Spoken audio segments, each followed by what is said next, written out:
अस्सलाम वालेकुम व्यूअर्स, मैं हूं समीना पाशा। उम्मीद है आप लोग खैरियत से होंगे। व्यूअर्स, कुछ अहम खबरें और अपडेट्स लेकर इस व्लॉग में आपके सामने हाजिर हैं। खबरें इंपॉर्टेंट हैं, कुछ अदालती महाज से और कुछ सियासी महाज से भी, और उसके बाद ये भी कि जो एक अंदरूनी खाना लड़ाइयाँ चल रही हैं उसमें किसका क्या नुकसान हो रहा है, तो ये सब कुछ। और साथ ही साथ 8 फरवरी के एहतजाज की तैयारियाँ, इस सब से मुतालिक आज आपको अहम खबरें देंगे और कुछ सूरत हाल का जायजा लेने की भी कोशिश करेंगे इस व्लॉग में। आपसे रिक्वेस्ट है कि चैनल को सब्सक्राइब कर लें अगर अभी तक सब्सक्राइब नहीं किया।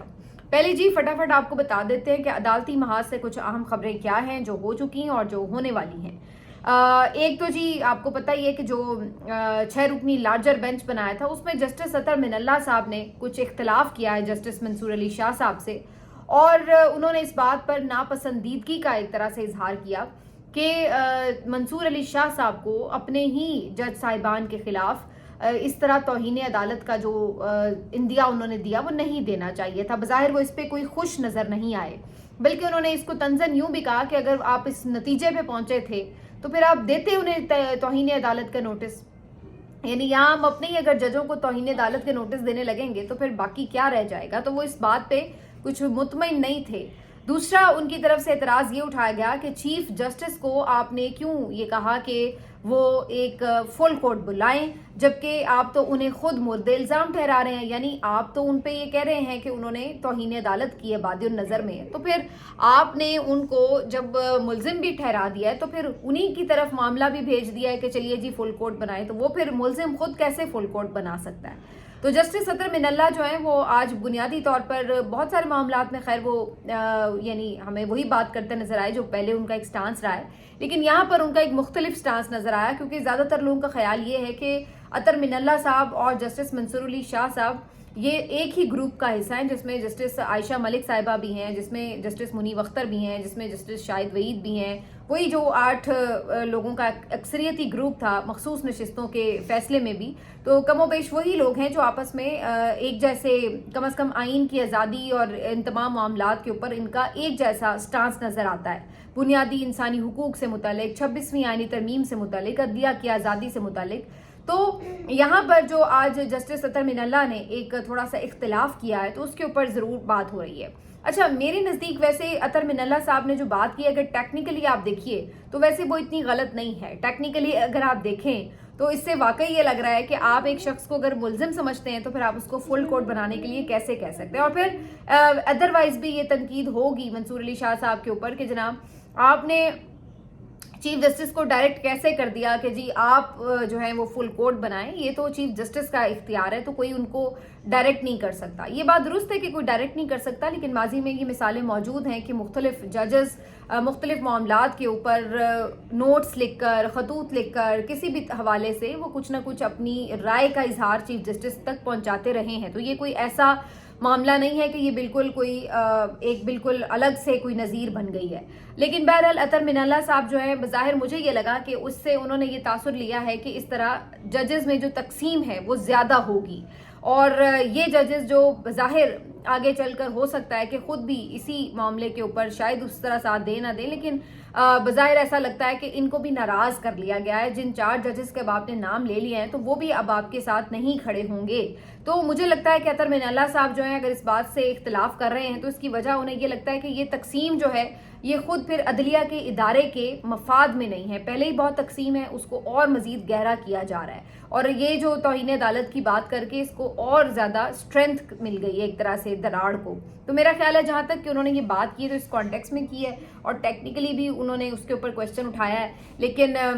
कुछ लोगों का ख्याल है कि नहीं, इसके ऊपर उन्होंने वाज़े तौर पर मंसूर अली शाह साहब से एक मुख्तलिफ लाइन ली है और उन्हें शायद छोड़ दिया है, या अब वो शायद उनके ग्रुप का हिस्सा नहीं रहे। मैं इतनी दूर की ये बात नहीं सोच रही, लेकिन मेरा ख्याल है कि जो उन्होंने अभी जो एक स्टांस लिया है वो इस केस की हद तक है। बाकी आगे देखेंगे कि क्या होता है। फिलहाल तो मेरा ख्याल है अब ये जो लार्जर बेंच है ये वैसे ही बेमकसद सा हो गया है, क्योंकि जब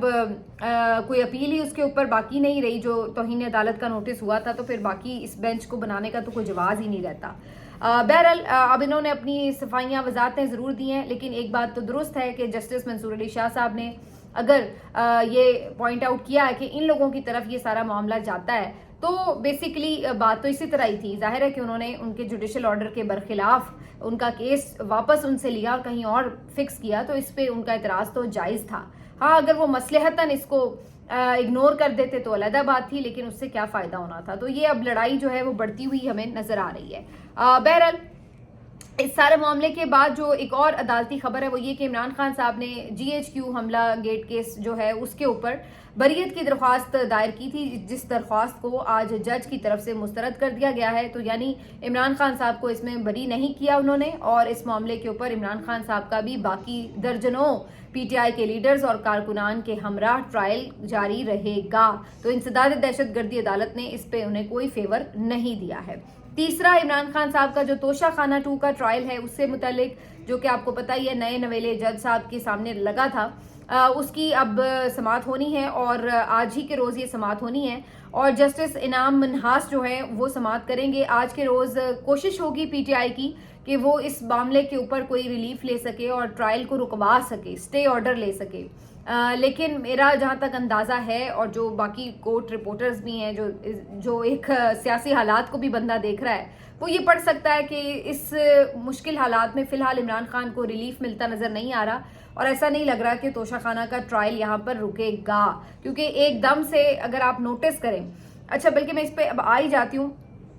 जहाँ हम ये इमरान खान साहब के तीनों केसेस के बारे में बात कर रहे हैं, और फिर अलकादिर का भी अभी आपको पता है कि उनकी अपील आज दायर कर दी गई है। तो वो अपील भी अब जब समाअत के लिए लगेगी डिविजनल बेंच के सामने, तो उससे भी हमें अंदाज़ा होगा। तो मेरा कहने का जो इसमें पॉइंट मकसद है वो ये है कि अब आप देखिए कि एकदम से ये तासुर मिला कि जो टॉक्स हैं वो ख़त्म हुई हैं, और वो टॉक्स सिर्फ सामने ही ख़त्म नहीं हुई, वो पीछे भी कुछ मामलात ख़राब हुए। जो पीछे पसे पर्दा बातचीत चल रही थी, जो ऑफर्स रखी गई थी टेबल पर, वो इमरान खान साहब ने नहीं मानी, जिसके बाद एक तातुल आ गया है बातचीत में। मैं ये नहीं कह रही कि वो ख़त्म हो गए और दोबारा नहीं होगा, लेकिन फ़िलहाल एक तातुल आ गया है, और उस तातुल के बाद ऐसा लग रहा है कि दूसरी तरफ से भी रिएक्शन आया है, और उस रिएक्शन के नतीजे में 3-4 चीज़ें हुई हैं। कौन सी 3-4 चीज़ें हुई हैं? इद्दत केस को दोबारा से लगा दिया गया है इस्लामाबाद हाई कोर्ट में, उसको उठाया गया है। उसके बाद आप देखिए तो बरियत जो है ये मुस्तरद हुई है। उसके बाद तोशा खाना का जो केस है वो नए जज के पास लगा दिया गया है, और उसी के बाद बरियत केस जो है उसमें इमरान खान साहब की इस्तदा मुस्तरद हो गई है। तो तमाम जो केसेस हैं उनको एकदम से ऑन कर दिया गया है। ऐसा नज़र आ रहा है कि सारे जो केसेस हैं एकदम से ऑन करके दोबारा से इमरान खान पे प्रेशर बढ़ाने की कोशिश की गई है। तो जो इब्तदाई बातचीत हुई थी उसमें जो भी डील्स ऑफर की गई, जब वो इमरान खान साहब किसी बात पे अग्री नहीं किए, तो उसके बाद अब फिलहाल बात रोक के दोबारा से प्रेशर बढ़ाने की तरफ सिस्टम गया है। बज़ाहिर जो इस वक्त हरकत हो रही हैं उससे तो यही नज़र आ रहा है, कोई उसमें CBM नज़र नहीं आ रहा। और इसमें जो सबसे बड़ी चीज़ जो मैंने मिस की वो ये कि बुशरा बीबी को भी सज़ा सुनाकर दोबारा से कैद कर दिया गया। तो ये भी एक बहुत बड़ी उसकी आपको मिसाल नज़र आती है कि ऐसा ही है कि उधर जो आपस में चीज़ें थोड़ा बहुत सामने आमने बैठने का हुआ था उसमें कहीं तातुल आया ज़रूर है। लेकिन इस बीच एक और चीज़ भी आज हुई है जो कि बड़ी मानी खेज़ है, और वो है अली अमीन गंडापुर साहब की इमरान खान साहब से मुलाकात। आज अली अमीन गंडापुर साहब की इमरान खान साहब से एक अलग से 1-on-1 मुलाकात हुई है, तकरीबन 1.5-2 घंटे जारी रही है। और इस मुलाकात को भी इस तनाजुर में देखिए कि पिछले 2-3 दिनों में क्या कुछ हो चुका है। एक तो जाहिर है कि इमरान खान साहब ने अपनी पार्टी के हवाले से बड़ी तब्दीली की और अली अमीन गंडापुर से सदारत KP की लेके और जुनैद अकबर साहब को सदर बनाया। तो दूसरी तरफ ये बातें उठना शुरू हो गई कि क्या अब अली अमीन की वजारत आला भी ख़तरे में है, और क्या उनसे ये वाला ओहदा भी ले लिया जाएगा। तो एक तो ये बात अपनी जगह है, हालांकि इसका फ़िलहाल फौरी इम्कान नहीं है। मेरे नज़दीक अभी इमरान खान साहब फौरी ऐसा नहीं करेंगे, और मैं नहीं समझती कि इसमें अभी उस लेवल तक इमरान खान साहब चले गए हैं कि वो बिल्कुल कोई अली अमीन की शक्ल देखना पसंद नहीं करेंगे या इस तरह। अली अमीन अपने तौर पे कोशिश ज़रूर कर रहे हैं कि मामलात को ठीक कर सकें, चाहे उनका तरीक़ाकार दूसरा हो, मज़ामती ना हो, मफामती हो, लेकिन लगे वो इस तरफ हुए हैं और लगे रहे हैं पहले भी। अब उस सिलसिले में इमरान खान साहब जो हैं उनके ऊपर कितना एतमाद करते हैं या नहीं करते, फ़िलहाल इमरान खान साहब ने कम से कम उन पर अदम एतमाद तो नहीं किया है। आज अली अमीन गंडापुर साहब उनसे मिले हैं तो 2-3 चीज़ें हो सकती हैं जिस पर उनकी बात हुई हो। ज़ाहिर है एक तो पार्टी अफेयर्स भी हैं, और दूसरा जो एक इम्पॉर्टेंट मामला है वो ये भी कि अब ये दोबारा जो प्रेशर बढ़ाया गया है तो उसके बाद भी कोई मैसेजिंग, कोई पैगाम रसानी हुई है कि भाई अब क्या ख्याल है दोनों तरफ। तो ये बात भी आप जहन में रखिए کہ علی امین گنڈاپور صاحب جو ہیں وہ بیچ میں ایک برج کا کردار ادا کر رہے ہیں، ایک کلیدی کردار ہے ان کا ادھر سے ادھر پیغام رسانی کا، اور کسی حد تک میں بھی وہ کچھ کنونس بھی کرنے کی کوشش کرتے ہوں، جو بھی ہے، لیکن بہرحال ان کا ان ٹاکس میں ایک اہم اور مرکزی کردار ہے۔ تو آج عمران خان صاحب سے جو ان کی ملاقات ہوئی ہے، یہ بھی خاصی اس لحاظ سے معنی خیز ہے کہ جو ادھر سے وار ہونے تھے وہ وار کر لیے گئے ہیں، اور اس کے بعد اب علی امین کو بھیجا گیا ہے، تو ایسا لگ رہا ہے کہ جیسے موڈ دیکھنے کے لیے بھیجا گیا کہ ہاں بھائی اب کیا کہتے ہو۔ لیکن عمران خان صاحب کافی واضح ہیں، اور میرا نہیں خیال ہے کہ وہ ان چیزوں سے، نہ پہلے یہ تمام حربے پہلے بھی آزمائے ہی ہوئے تھے نا، پہلے بھی آپ نے ان کی بیگم کو قید کیا، پہلے بھی یہی سارے کیسز تھے جو پہلے بھی کھلے ہوئے تھے، دوبارہ آپ نے کھول کے رکھ دیے سامنے۔ تو کہنے کا مقصد یہ کہ اگر وہ پہلے نہیں ان چیزوں سے گھبرائے یا پریشان ہوئے یا ٹوٹے یا پیچھے نہیں ہٹے اپنے موقف سے، تو وہ پھر اب کیا دوبارہ پیچھے ہٹیں گے، کیونکہ وہ اپنا ذہن بنا چکے ہیں۔ تو اس لیے یہ میرا نہیں خیال ہے کہ ٹیکٹکس جو ہے وہ کسی طور فائدہ مند ہو سکتی ہیں۔ بہرحال یہ ملاقات اس لحاظ سے بہت اہم ہے کہ نیا پیغام کیا آیا ہے۔ دوسری بات یہ کہ جی ان تمام چیزوں کے ساتھ ساتھ جو ایک دو اور اہم معاملات ہیں وہ یہ بھی کہ آج ایک اور پی ٹی آئی کے ایم این اے ہیں میاں غوث، ان کو گرفتار کر لیا گیا لاہور سے، اور یہاں پہ پھر ایک بہت بڑا ریڈ کیا کر کے ان کے گھر میں گھس کے کافی وہاں پہ بدتمیزی کر کے، اور پی ٹی آئی کا یہ کلیم ہے کہ توڑ پھوڑ بھی کی گئی ہے، خواتین کے ساتھ بدتمیزی بھی کی گئی ہے، اس کے بعد ان کو یہاں سے گرفتار کیا گیا۔ کیا مقدمہ ہے، کیا کچھ ہے، ابھی تفصیلات سامنے نہیں آئیں جب تک کہ میں یہ ولاگ کر رہی ہوں، لیکن اگین یہ ساری چیزیں ایک ہی طرف اشارہ کر رہی ہیں کہ ابھی مزید لڑائی لڑنے کا پلان جو ہے وہ سسٹم کی طرف سے ہے، اور یہ جو ججز کی بھرتی ہے، یہ جو تمام معاملات ہیں، یہ اسی طرف اشارہ کر رہے ہیں کہ ان کو آپ اگر یہ سوچ رہے ہیں کہ کوئی ریلائزیشن ہوگی، کوئی سموتھ طریقے سے یہ اپنے طور پر یہ سمجھیں گے کہ نہیں اب چیزوں کو سنبھالنا ہے، تو وہ ایسا ہوتا نظر نہیں آ رہا۔ اب ایسا ہی ہے کہ ان کو بھی کان مروڑ کے ہی شاید سمجھانا پڑے گا۔ اب وہ انٹرنیشنلی کوئی کان مروڑے یا ملک کے اندر کان مروڑے جائیں، وہ کیسے ہوگا اور کان مروڑیں گے بھی یا نہیں، یہ تو ابھی میں پریڈکٹ نہیں کر سکتی، لیکن یہ ضرور نظر آتا ہے کہ اگر کوئی یہ سوچ رہا ہے کہ یہ بات چیت کے ذریعے اور بڑے شریفانہ انداز سے ساری چیزیں ریورس ہو جائیں گی، تو ایسا نہیں ہونے لگا۔ اگر ایسا ہونا ہوتا تو پھر بہت پہلے ہو جاتا، اور یہاں تک شاید نوبت بھی نہ جاتی کہ اس قدر آگے بڑھ جایا جاتا دشمنی میں جہاں تک بات پہنچ چکی ہے۔ تو یہ بھی کسی طرح کی ایک انڈیکیشن ہے، دوبارہ سے لوگوں کو گرفتار کر لو، پکڑ لو، نئے کیس، اور یہی سب کچھ جو ہم پچھلے 2.5-3 سال سے ایک عذاب جو ہے دیکھ رہے ہیں اس ملک کے اوپر، تو وہ اسی کی کنٹینیوٹی نظر آ رہی ہے۔ آج ایک خبر آئی کہ پی ٹی آئی کے ایک کارکن ہیں جن کو کافی عرصہ 9 مئی کے مقدمات میں گرفتار رکھا گیا، بعد میں ان کی رہائی بھی ہوئی، لیکن آج انہی میں سے ایک جو کارکن ہیں وہ جاں بحق ہو گئے اور ان کی طبیعت خراب ہوئی، اس کے بعد وہ جاں بر نہ ہو سکے۔ اب یہ ایک فواد چودھری صاحب کا ٹویٹ میری نظر سے گزرا جو کہ امپورٹنٹ ہے اس لحاظ سے کہ انہوں نے صحیح نقطہ اٹھایا ہے کہ یہ تیسرے کارکن ہیں جو کہ جیل میں سے رہا ہونے کے بعد جن کی ڈیتھ ہو گئی ہے۔ اب یہ بڑا ایک مشکوک سا معاملہ ہے کہ آخر ایسا کیا ہوا ہے کہ وہ تمام کارکن جو جیلوں میں رہے ہیں اس کے بعد جب وہ واپس آئے ہیں، کچھ ان میں سے ظاہر ٹھیک بھی ہیں، لیکن 3 کارکنان کی ڈیتھ ہو جانا یہ یقینی طور پر سوالات ضرور اٹھا رہا ہے کہ آخر ایسا کیا ہوا ہے ان کارکنان کے ساتھ کہ یہ کارکنان جو اتنی ایج کے بھی نہیں ہیں، آج بھی جن کی ڈیتھ ہوئی ہے، یہ کوئی بہت بزرگ کارکن نہیں ہیں، لیکن یہ جو کارکن ہیں ان کی ڈیتھ ہو گئی ہے۔ تو اس سے پہلے بھی 2 ایسے واقعات ہو چکے ہیں، تو یہ ایک کافی سسپیشیس سا معاملہ لگ رہا ہے۔ اس پہ بھی فواد چودھری صاحب کہتے ہیں کہ ایک تحقیقاتی کمیٹی بننی چاہیے، کوئی تحقیقات ہونی چاہیے کہ آخر ایسا کیوں ہو رہا ہے اور کیوں کر ان کارکنان کی ڈیتھس ہو رہی ہیں آل آف اے سڈن، جبکہ اس سے پہلے یہ بالکل ٹھیک ٹھاک تھے جب جیل گئے ہیں، تو اس کے جیل کے واپس آنے کے بعد ان کے اوپر کیا ایسا بیتا کہ 3 کارکن جو ہیں یکے بعد دیگرے وہ فوت ہو چکے ہیں۔ یہ ایک امپورٹنٹ سوال ہے، لیکن اگین وہی بات ہے کہ غریب آدمی بیچارہ جان سے چلا بھی جاتا ہے تو کون اتنا پیچھا کر رہا ہوتا ہے کہ کیا ہوا کیسے ہوا، یہ صورتحال جو رہتی ہے۔ بہرحال اس سارے میں ایک آج جو بہت اہم سٹیٹمنٹ تھا، بلکہ بڑا ہی غیر ضروری سٹیٹمنٹ تھا ایمل ولی خان کا، وہ بھی نظروں سے گزرا جس کے اوپر خاصی تنقید ہو رہی ہے۔ ایمل ولی خان جو عوامی نیشنل پارٹی کے اب صدر ہیں، اور ان کی طرف سے آج ایک تقریب میں یہ بات کہی گئی کہ جناب قائد اعظم کے بارے میں گفتگو کرتے ہوئے وہ بڑی باتیں کر رہے تھے، وہ باچا خان کی تعریف کر رہے تھے، ان کی جدوجہد کی بات کر رہے تھے۔ ضرور کریں، ان کا حق ہے، ان کے لیڈر ہیں، لیکن اس کا مطلب یہ نہیں ہے کہ آپ جو قوم کے لیڈر ہیں، جو بانی ہیں پاکستان کے ان کے اوپر ہرزہ سرائی شروع کر دیں. تو آج ایمل ولی خان کی طرف سے بڑی ہی غیر محتاط اور غیر ذمہ دارانہ قسم کی گفتگو, توہین آمیز, تضحیک آمیز قسم کی گفتگو کی گئی محمد علی جناح کے بارے میں, اور اس طرح کے الفاظ استعمال کیے گئے کہ جی یہ جیل میں ہتھکڑیوں کے قبر میں ہتھکڑیوں کے ساتھ پڑا ہوا ہے, اور اسی طرح یہ ابھی تک مجھے لگتا ہے اس کی ہتھکڑیاں کھلی نہیں ہیں, اور یہ اسی طرح گھس گیا قبر میں, اور اس قسم کے الفاظ جو تھے ان کی طرف سے استعمال کیے گئے. یہ بہت ہی افسوسناک تھا, اور میں حیران ہوں کہ اس چیز کے اوپر اس طرح ریاکشن کیوں نہیں آیا جیسے عام طور پر آنا چاہیے اس طرح کے الفاظ کے اوپر ریاکشن. یہی کچھ اگر کسی پی ٹی آئی کے بندے نے, بلکہ یہی کچھ کیا اس سے آدھا بھی کچھ بولا ہوتا, تو آپ سوچئے کہ کراچی سے خیبر تک ہر شہر میں مقدمے غداری کے درج ہو چکے ہوتے, اور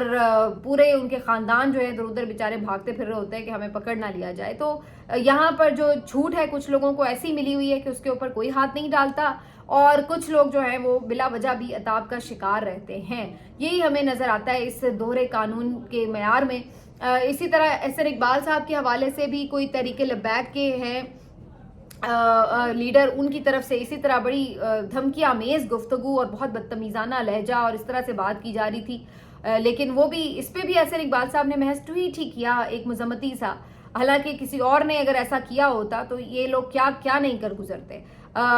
یہ ساری وہ چیزیں ہیں جو آپ کو بتاتی ہیں کہ اس ملک میں قانون کا کیسا دوہرا معیار ہے, اور یہ افسوسناک صورتحال ہے کہ ہم اس نہج پر آ گئے ہیں. بہرحال ایمل ولی خان صاحب کو یقینی طور پر اپنے الفاظ پہ معذرت کرنی چاہیے. یہ بہت ہی ناقابل برداشت ہے کہ جو آپ بانی پاکستان ہیں ان کے بارے میں تضحیک آمیز گفتگو کریں. آخر میں تھوڑی سی بات پی ٹی آئی کی کرتے ہیں. ان کے انٹرنلی اب کافی زیادہ تیاریاں شروع ہو چکی ہیں. 8 فروری کے احتجاج کے حوالے سے کافی فوکس ہے, اور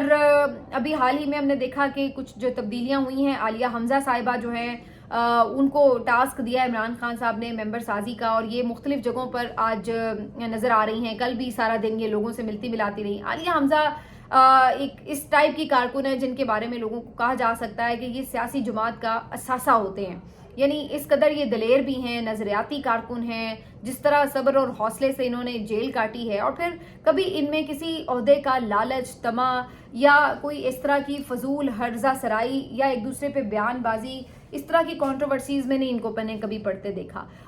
سارا فوکس جو ہے وہ ان کے مین جو ٹارگٹ ہے اس کے اوپر ہوتا ہے. مین اپنا جو فوکس رکھتی ہیں وہ ابھی جیسے ایک ظاہر کرائسس میں ہے پارٹی, تو ان کا فوکس وہی عمران خان صاحب, ان کی رہائی, ان کے معاملات سے جڑا ہوا ہے, نہ کہ یہ آپس کے چھوٹے موٹے عہدے داروں اور یہ وہ ان چیزوں پہ الجھ رہی ہوں. تو بہت ہی اس لحاظ سے وہ ایک سمجھدار پولیٹیشین ہے, بہت محنتی پولیٹیشین ہے. فیلڈ میں بھی آپ کو ہر جگہ نظر آتی ہیں, ہر احتجاج میں آگے آگے نظر آتی ہیں. اور اب یہ ایکسٹرا جو انہیں رسپانسبلٹی دی گئی ہے خان صاحب کی طرف سے, تو میں دیکھ رہی ہوں مسلسل مجھے نظر آ رہی ہیں ان کی ویڈیوز وغیرہ, کبھی نارووال میں ممبر سازی, کبھی پنڈی میں, کسی اور جگہ پہ مختلف شہروں میں جا رہی ہیں, اور 8 فروری کے احتجاج کے حوالے سے لاہ عمل بنا رہی ہیں. تو یہ جو لوگ ہیں یہ ہیں بیسکلی جن کی وجہ سے پی ٹی آئی جو ہے وہ ابھی تک گراؤنڈ پر آپ کو الائیو نظر آ رہی ہے. پی ٹی آئی کراچی کی طرف سے بھی میں دیکھ رہی تھی, سندھ اور کراچی میں بھی کافی ایکٹیویٹیز کی جا رہی ہیں. ابھی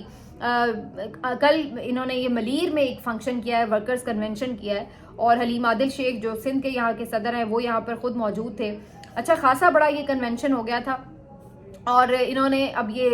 مختلف جگہوں پہ اس طرح کے کارنر میٹنگز اور فنکشنز اور کنونشنز اور ریلیاں یہ نکالنی شروع کی ہیں. تو یہ ساری جو 8 فروری کا جو احتجاج ہے اس کے تناظر میں یہ وہاں پہ بھی خود لوگوں کو موبلائز کرتے نظر آ رہے ہیں. اس کے علاوہ جنید اکبر صاحب جو ہیں یہ بھی جب واپس پہنچے ہیں اپنے علاقوں میں, تو وہاں سے گزرتے ہوئے جو ان کا استقبال کیا جا رہا ہے, تو بڑا لوگ ان کو وارملی ویلکم کر رہے ہیں, پروٹوکول مل رہا ہے, اور بڑا خوش ہیں لوگ کہ ایک عام کارکن کو اس لیول تک پہنچتے ہوئے دیکھنا ان کے لیے بڑا خوشائند بھی ہے. اور پھر وہی بات کہ انہیں جب یہ نظر آتا ہے کہ ایک ایسا کارکن جو عمران خان سے وفادار ہے, جس کی مثالی جدوجہد ہے, وہ کسی جگہ پہ پہنچتا ہے, تو پھر ہر کوئی اس کو ایکسیپٹ کرتا ہے, اس کے بارے میں پھر سازشیں نہیں ہو رہی ہوتی اس طرح. تو یہ جو جنید اکبر صاحب ہیں ان کا بھی پی ٹی آئی کا اس وقت صدر بننا بڑا امپورٹنٹ ہے. اور ان کا جو پہلا آپ سمجھ لیجئے کہ ان کو ٹاسک ملا ہے, جو پہلا امتحان ہے ان کا, وہ یہ ہے کہ جو 8 فروری کا احتجاج ہے وہ کس قدر کامیاب ہوتا ہے. کیونکہ خان صاحب یہ چاہتے ہیں کہ جو ثوابی کا جلسہ ہے وہ بہت بڑا جلسہ بنے,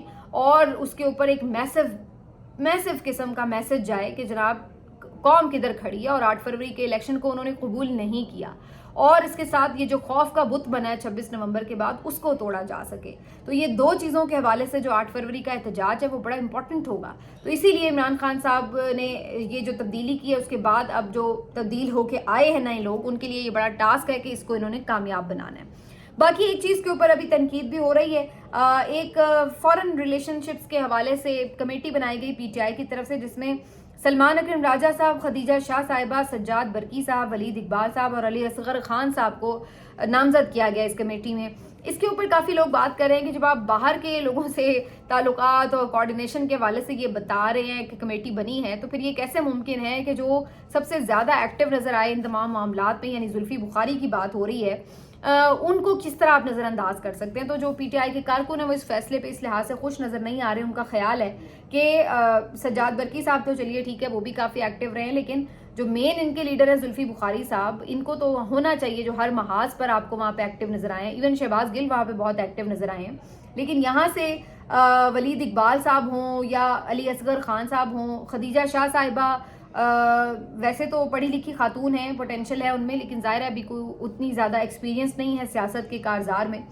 तो इनके नाम शामिल होना, और जो जुल्फी बुखारी साहब जो प्रैक्टिकली ग्राउंड पर इतना काम कर रहे हैं वहाँ पे उनका नाम शामिल ना होना, ये हैरत अंगेज़ भी है। और इसीलिए मुख्तलिफ जो पीटीआई के लोग हैं वो इसके ऊपर तनकीद करते भी नज़र आ रहे हैं। लेकिन जुल्फी बुखारी साहब जिस टाइप के लोग हैं, इनको कोई ओहदों की कमेटियों में शामिल नाम होने की मेरा ख्याल है ज़रूरत नहीं है। ये इन चीज़ों से ऊपर होके काम करते हैं, और जो मेरा ख्याल है ये नहीं,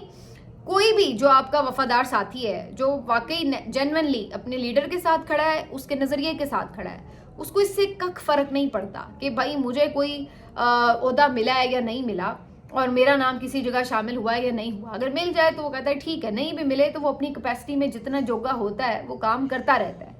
और ये जो अक्सर लोग शेर अफजल मरवत के बारे में बात करते हैं, मुझे नहीं पता कि मैंने कभी उन्हें गद्दार वगैरह नहीं कहा, ना मुझे पता है, लेकिन मैं ये ज़रूर समझती हूँ कि उनकी एक बेसिक ये प्रॉब्लम ज़रूर थी कि उनको एक खुद नुमाइशी और ख़ुद सताइशी और होता है ना कि मैं बहुत कुछ हूँ, मैं लीड कर रहा हूँ, मैं ये, तो वो इस टाइप का एक शौक जो होता है, वो चीज़ जो होती है वो आपको बाज़-औक़ात मरवाती है, और वो आपके अंदर का जो आप काम भी कर रहे होते हैं, अगर कर भी रहे हों, जद्दोजहद भी कर रहे हों, तो उसको भी वो नुकसान पहुंचाती है। तो जो आपकी खुलूस नीयत है वो इस बात से होनी चाहिए कि आप एक कॉज के लिए लगे हुए हैं, ज़रूरी नहीं है कि उसके लिए जो है वो आप ओहदों में पड़ें। अभी वैसे भी जब जिस तरह पाकिस्तान तहरीक इंसाफ पे एक मुश्किल वक्त है, तो इस तरह की मुश्किल वक्त में तो वैसे भी इन चीज़ों से निकलना चाहिए और ग्रेटर कॉज पे अपनी नज़र रखनी चाहिए। लेकिन बहरहाल हर तरह के लोग हर पार्टी में होते हैं, पीटीआई में भी हैं, बाकियों में भी हैं, तो ये सब चीज़ें तो ज़ाहिर पार्टीज़ के साथ साथ चलती रहती हैं। मिलते हैं आपसे अगले वीडियो में, अपना ख्याल रखिए, अल्लाह हाफ़िज़।